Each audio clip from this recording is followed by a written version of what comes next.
think if I was going to be anyone else in Cultaholic, I think I'd want to be Sam Driver. Really good banter on a night out, brilliant on the guitar, a mind for wrestling, and he's been watching Wrestle Kingdom Night 2 on our Twitch channel. That amazing match between Kota Ibushi and Jay White. Whereas this is Raw Graded.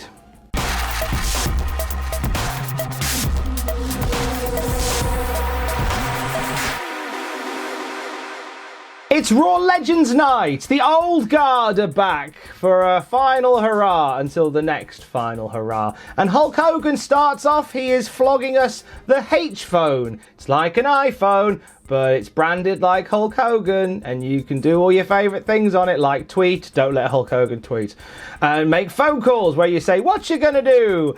Oh, there's some comedy. Great. Miz TV in the Thunderdome gets us started proper. Miz and Morrison welcome us to Raw Legends Night, run down some of the legends who are on hand, and they celebrate Miz getting his Money in the Bank briefcase back as a result of a technicality. New Day are the first guests of 2021 on Miz TV. However, turns out, according to Xavier Woods and Kofi Kingston, they're not the guests on Miz TV. No. Miz and Morrison are the guests on their new chat show, New Day Talks.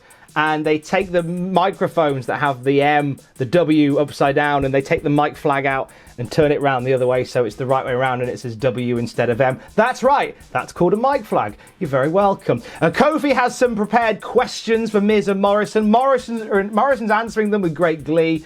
Miz is just getting more and more angry. Incidentally, Morrison says he'd love to go for dinner with Tatanka. To do with that information what you will. Just as the cooking segment's about to start, Xavier Woods has a chef's hat. Miz kicks off at Xavier Woods and Kofi, and then he is interrupted by former SmackDown general manager Teddy Long, who says Miz and Morrison are going to face The Undertaker. The crowd go wild.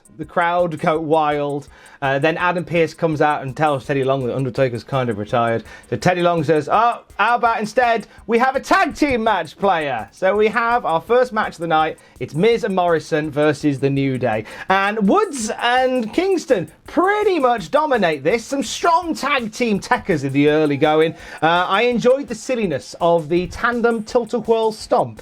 That was good fun. Miz and Morrison barely get a purchase throughout this whole match. Every time they seem to start to rally, they end up getting shut down.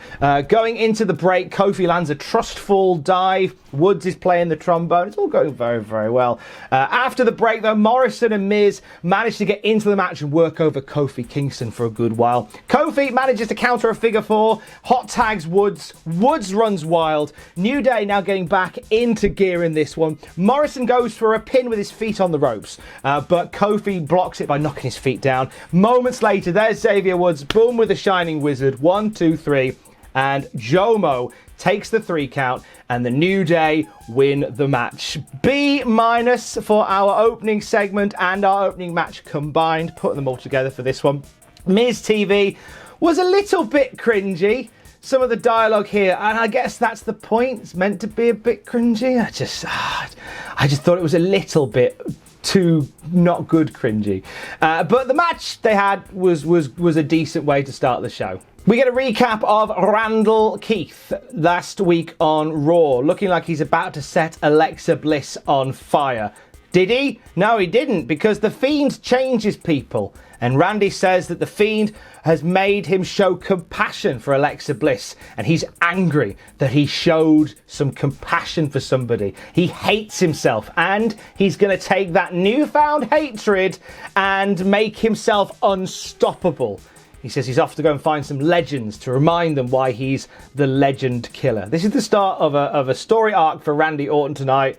That's very weird. We'll talk about it as we go. We get footage from New Day and R-Truth's New Year's TikTok party that sees Angel Garza rolling up R-Truth and becoming the 24/7 champion. Back at the Thunderdome, Golden Garza is offering a rose to Alicia Fox. Fox is back! Get her back in the women's division immediately. So she doesn't want anything to do with Angel Garza. He then approaches the combination of Sergeant Slaughter, Tatanka, and Mickie James. He tries to offer Mickie James the rose, but Slaughter snatches it from him, calls him a maggot. Come up with a name for this team. Stick it in the comments below. Back in the ring, AJ Styles is taking on Elias, picking up where they left off last week. Elias starts off on the back foot a little bit, some grappling back and forth, eventually military pressing AJ Styles into the post and knocking him to the ground before Raw goes to break. Styles tries to push back following the break. Elias shuts him down, first with the choke slam and then by countering a phenomenal forearm with a big old high knee. It looks smashing. Brainbuster out of nowhere from AJ, followed up by a Styles clash, gives AJ the 1, 2, 3. After the match, Jackson Ryker's in the ring with Elias' guitar looking to swing at AJ Styles, but here comes Amos with a big old boot to Jackson Ryker's hand, which knocks the guitar flying out of it. It was a cool moment. It would look I don't know whether the camera caught it as well as they could have done, but it was a cool looking moment. And then Ryker makes his leave with Elias. This was a B. Good match. I assume Styles is the face here. Maybe he's a face going forward.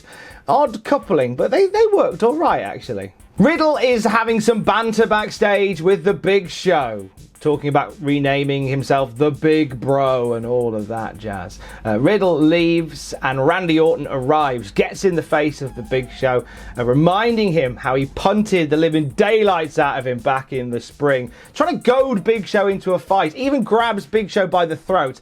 Big Show's not having it. He just sits back down and says he's not going to fight Randy Orton. Then Randy Orton goes, all right, fine, I'll go somewhere else. He gives up and leaves. Randy Orton is sort of playing a school bully tonight, apparently, that nobody is going to rise to. This is a weird night. Asuka and Charlotte Flair in non-title match action taking on Peyton Royce and Lacey Evans. Charlotte has officially entered the Royal Rumble, by the way. She announced this on a WWE.com exclusive. And tonight, Ric Flair is walking her down to the ring as if that thing that they had where she kicked him to the curb never ever happened, which is a strange one. But it's Legends Night, so I guess we forget that. Royce and Evans getting on a bit better now as a tag team. There's a bit more unity between them. But the story of this match is Lacey Evans giving the eyes to Ric Flair. Throughout the match, we see Lacey waving and winking at Flair, and Flair is just being Flair with all of this.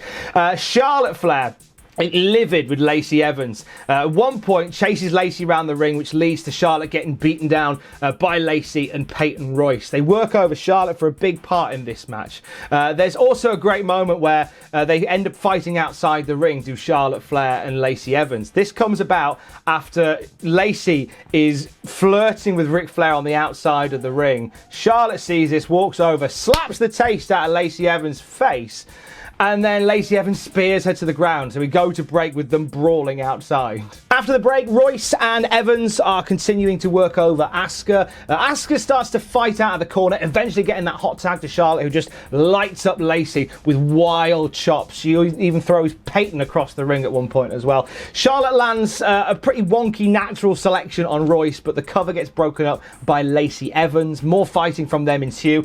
Ends up with Lacey crawling along the apron towards Ric Flair, grabbing him by the tie and trying to bring him in for a little cheeky kiss.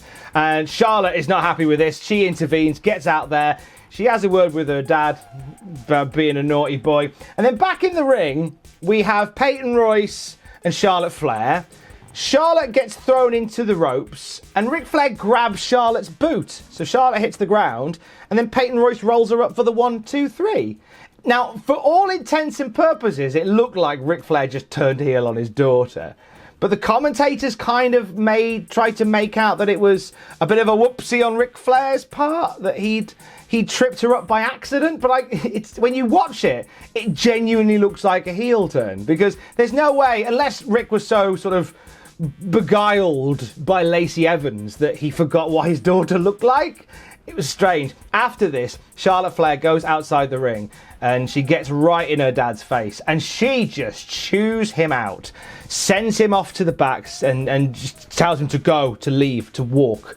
tells him to stay out of her business. And Ric Flair, like a sad dog, just trundles off to the back. This was very heelish by Charlotte Flair. I get like you're angry with your dad, but this came across as very heel-like by Charlotte. I'm giving the match a C+. It was good. It wasn't great though. It was just, I didn't really buy much of this. I thought the finish felt very botched. There was a couple of moments in here that didn't really scan either. I don't know, are we cheering Charlotte Flair? Are we booing Charlotte Flair? Why is the Raw Women's Champion so lost in the shuffle in all of this as well? I'm just saying. Drew and Sheamus having a bit of banter backstage. They're approached by Hulk Hogan and Jimmy Hart. Hogan really puts Drew McIntyre over and says he reminds him of himself. Drew takes it as a compliment, says that maybe Sheamus is a bit like Jimmy Hart, the Irish mouth of the South. Oh, what great fun they're having. We all do catchphrases. Drew versus Keith in the main event later on. Let's be having you. Back in the ring, it's Riddle versus Bobby Lashley. Riddle jumps Bobby before the bell, and when the match starts proper, Lashley is an angry boy, and he batters Riddle, throws him into the turnbuckle post before the break. Lashley continues to wear down on Riddle from here.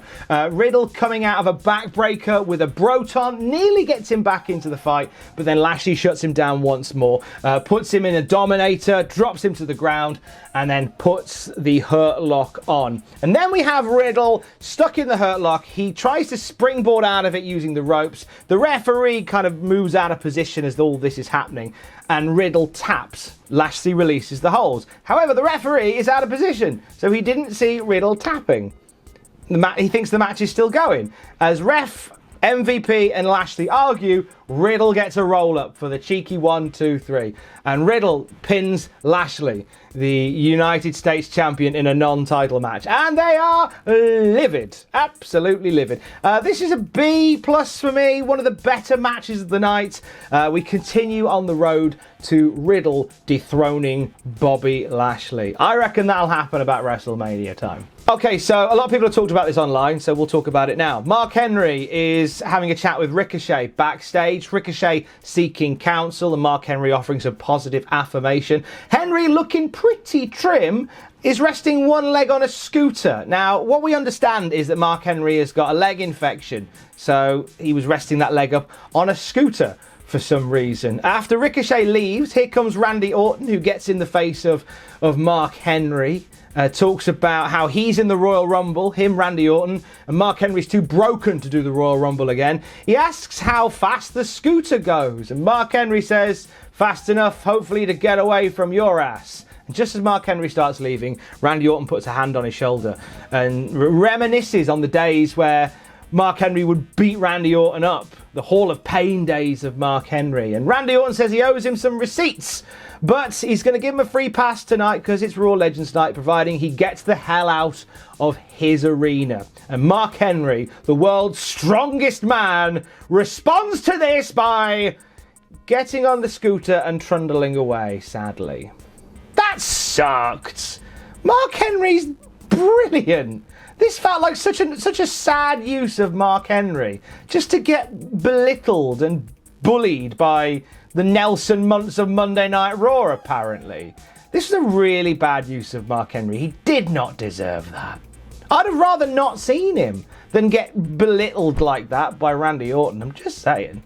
Mandy Rose and Shayna Baszler up next. This doesn't happen because Baszler attacks Mandy Rose in the aisleway and throws her into the barricade. Here comes Dana Brooke to look out for her friend and her dandy tag team partner and says, hey, you know what? Why don't you fight me instead? So we're getting Dana Brooke versus Shayna Baszler instead. Beefy strikes by Baszler get us underway. A brief flurry by Dana, but she succumbs to the clutch, manages to roll back into a pinning combination, and within a minute, 1, 2, 3 has pinned Shayna Baszler to the mat, wins the match. But Baszler hasn't let go of the clutch. It isn't until Mandy Rose comes back to life and boots Shayna Baszler, and then they double team her out of the ring, that this one all comes to an end.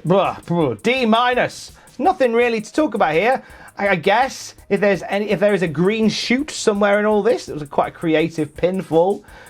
But this was nothing. What a silly use of Shayna Baszler. I'm not a fan of Dandy. I'm not getting on the Dandy bandwagon, I'm afraid. If you're on the Dandy bandwagon, let me know down there. because I'm not on the dandy bandwagon.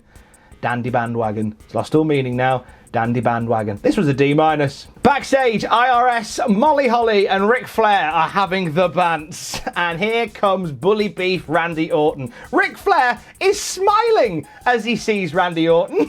Like, Rick, I think, momentarily forgot, oh yeah, we did that thing where you kicked my head off in the spring. Randy Orton does remind him of this. Randy actually invites Ric Flair to walk him down the ramp later on for the match. But then, as long as, don't ruin it like you did for your daughter. This is basically Randy Orton chewing out Ric Flair. Flair gets a little bit in there and talks about the good old days and how they could have been super friends even now. But Randy Orton says, you look and talk like the guy that taught me everything I know, but you're really, truthfully, just a pathetic old man. And then Randy Orton leaves and Ric Flair, metaphorically, gets on his scooter and trundles away. Randy Orton just bullying old people tonight. This is weird. And in the ring, Randall Keith is taking on Jeff Hardy now. So Orton starts off rough, dropping Hardy into the announce table after bashing his head against it multiple times, slowly dissecting him in the ring. We see Hardy try and find an opening with a clothesline out of the corner. He gets a dive onto the outside just before the break, but when we come back, Orton's back in control. Shades of their match at Hell in a Cell, where Orton is putting his fingers through the holes in Hardy's ears and pulling back. It was quite a grim visual, that was. Jeff starts to push back into this one, goes for a swanton, but Orton rolls across the ring to avoid it. So when Jeff goes to meet him, he gets met with a draping DDT. Orton was pulling him in like a snake. As Orton goes for the RKO, Jeff gets a roll up, only gets a 2, goes for the twist of fate, Randy turns it into an RKO, 1, 2, 3. And that is the night. Randy Orton pins Jeff Hardy, clean as a whistle, thanks very much. B- for this, pacey at moments, not a bad match, certainly not one of Orton or Jeff's best. Good callback with the ear stuff from Hell in a Cell. And that kind of ends the night for Randy Orton. So Randy Orton now has this newfound aggression where he's basically not afraid of anybody. And this manifested itself in just picking on old people. That's how it felt. Like, to go from being the person that set the Fiend on fire to just saying, hey, Mark Henry, you're rubbish. You're rubbish. And I don't know what was gained from this. Like, I don't feel any more. I want to see Mark Henry in the Rumble. It's what I want to see. I don't know whether I think WWE wanted me to go, oh, isn't Randy Orton a bad un? But after all this, I've gone, I want to see Mark Henry in the Rumble. That'd be nice. You're going to call me a hypocrite when we get to the end of this episode of Raw Graded. You will. Trust me, you will. In the ring, Lucha House Party taking on the Hurt Business. Just before this match, we saw Melina. She was backstage as the house party went past and she did the whole lucha, and then they walked off. Thanks for coming, Melina. That's your night there. Job's a good one. So MVP's on commentary for this one. Hurt Business starting off well, slowing down the Luchas. Dorado gets a tag, they get a Hurricane Rana off of Brett's rope, only to get beaten down by Cedric Alexander moments later. Hurt Business are shutting Lindsay Dorado down in the corner. Cedric Alexander tags himself in at one point, and this really gets the gander up of Shelton Benjamin. And they're arguing, and this leads to Lindsay to get an opening to hoof Alexander out of the ring, and then hit a kind of wheelbarrow stunner type thing on Shelton, and get a roll up for the 1, 2, 3. And Lucha House Party have just pinned the Raw Tag Team Champions. Just like that. MVP is chewing out Shelton and Cedric outside the ring after this. And this leads to Alexander just walking off, leaving the Hurt Business to their own devices. It's a C+ here. It was short, but what they did was fine. Luchas really need some rehabilitation. If you're going to have them pin the Hurt Business, like, it just seemed a bit out of nowhere. They've been sort of like the part of the cavalcade for the 24/7 title for the longest time, and now they're pinning the tag champs. This long slog of an episode of Raw continues. This is beefy episode this week. Tori Wilson is chatting to Nikki Cross backstage. Here's Angel Garza trying to offer Tori a rose. I'd have offered it to Nikki, I'm just saying. But Tori says, hey, I don't want it, but hey, Ariana Grande and Cardi B are in the room over there. Maybe go and see them. So Garza goes, oh, here we go. Go and see them. Goes into the room that was pointed out to him by Tori Wilson. And the Boogeyman is in there. Garza's scared, runs away, gets rolled up by R-Truth for the 1, 2, 3. The master plan was successful. R-Truth, once again the 24/7 champion, and he, Tori Wilson and Nikki Cross skip down the hallway. After this, as Garza is recovering, Farouk stands over him and goes, damn. Raw Legends Night. It is main event o'clock, thank the gods. It's Drew McIntyre putting the WWE Championship on the line against Keith Lee. Drew heads out first, randomly, and then Keith Lee comes out, and by the time Keith Lee's come out, all the Raw legends are on the ramp already, and they're all there, but also Jeff Jarrett and Booker T are amongst them now. Keith Lee gives the respect to Booker T as he walks past, which is quite a cool little touch. I don't know why, I get the vibe at this point that they're running out of time, that their timing has gone skew-iff somewhere. I guess we should have normally had a thing where they announce all the legends walking out onto the ramp. That's always quite a nice thing they do. They didn't this time. They were all just sat there, which is a shame. I feel like everybody deserved to get an announcement as they came out, but I think they're running short of time on this particular episode of Raw. So the main event, the WWE title on the line, Keith Lee challenging Drew McIntyre. Feeling out process sees both men knocking each other down and back. Keith Lee extra intense tonight, at one point screaming, it's a championship match, after a showdown with Drew. Just before the break, Keith Lee hits a pounce onto Drew McIntyre that sends him flying over the barricade into the floor. And when we come back from break, Keith Lee is well and truly in charge of this match. We see Drew make an attempt to come back. After 3 tries, hits an overhead suplex on Keith Lee that looked really impressive. However, Lee cuts him off with a one-arm spine buster, and Drew rolls to the floor. Keith looks like he's heading out to the ring, outside of the ring to meet him, and as he's on the apron, he's chatting to the referee about something. This gives Drew time to recover, and Drew power bombs Keith Lee off the apron through the announce table to put him back in charge. Spine buster in the ring after the break. Finally starting to see Drew motoring again. He goes up top, gets stopped by Keith Lee, who busts out a Spanish fly. This is the Keith Lee I wanted to see on Raw forever. Big Spanish fly from Keith, but it only gets a 2. Closest call from this one. Drew somehow manages to get back into this one, goes for a Claymore, but Lee grabs his foot, tries to turn it into a Spirit Bomb, but Drew rolls out of that, lands a Claymore to the face of Keith, and gets the 1, 2, 3. Moments after the match finishes, Drew grabs the microphone and he's about to address Keith Lee when Goldberg's music hits, and out comes Bill Goldberg. The crowd chanting Goldberg as he gets into the ring. And then Goldberg cuts this promo. And he says that Drew doesn't have respect for the legends. He says that Drew thinks that he can beat all of the legends up there in his prime. At what point? At what point have we gone down the aisle of Drew McIntyre is an arrogant champion? If anything, he's been the most respectful champion throughout. So Goldberg coming out going, you don't respect the legends, you think you could beat them all up. No, he's never said that. And this leads to something that made all the wrestling fans in the multiverse cry, as Goldberg said that he wasn't here to demand anything. He was there to challenge Drew McIntyre for the WWE title at the Royal Rumble. Drew starts talking about how Goldberg used to be a monster full of piss and vinegar, and now fighting him would be like fighting his dad. As Drew is saying that, the copyright logo appears in the corner. So they get into a sudden shouting match. Drew's music plays. Goldberg pushes Drew on his bottom. Raw goes off the air. Well, they buggered that, didn't they? Right, this whole main event. Okay, now I'm giving the main event a B+, right? Best match of the night. A bit more of the Keith Lee that we love to see. A lot of fire and energy in that match. I loved it. Had Goldberg not come out, I'd have graded it higher.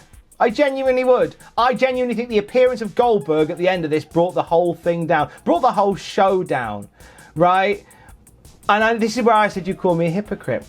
Mark Henry getting picked on by Randy Orton. I now want to see Mark Henry in the Royal Rumble.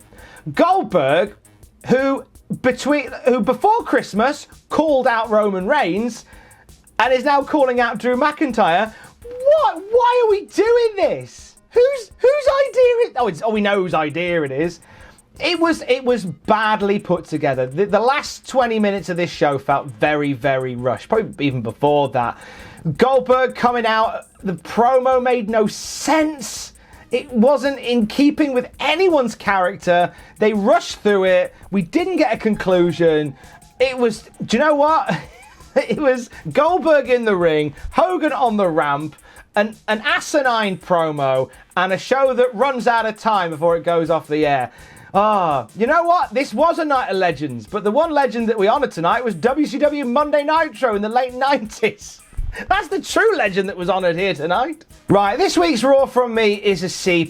God, this was a slog to get through. The Legends' whole shtick felt very cold and meaningless. Just random legends hanging around backstage like the world map of Here Comes the Pain for the PlayStation. It didn't mean anything to have those people there. It didn't. And it didn't add anything. And we had a whole bunch of stuff that was just a bit, This was a very rough start to proceedings for Monday Night Raw in 2021. No doubt there'll be a rating spike from this because of all the legends there, the Hogans and the Goldbergs and that. And I'm frightened because I'm frightened this might mean somebody will go, see, we need to make Goldberg the WWE champion. No, you don't. I'm going to go watch Wrestle Kingdom. Stay safe. Love you. Bye.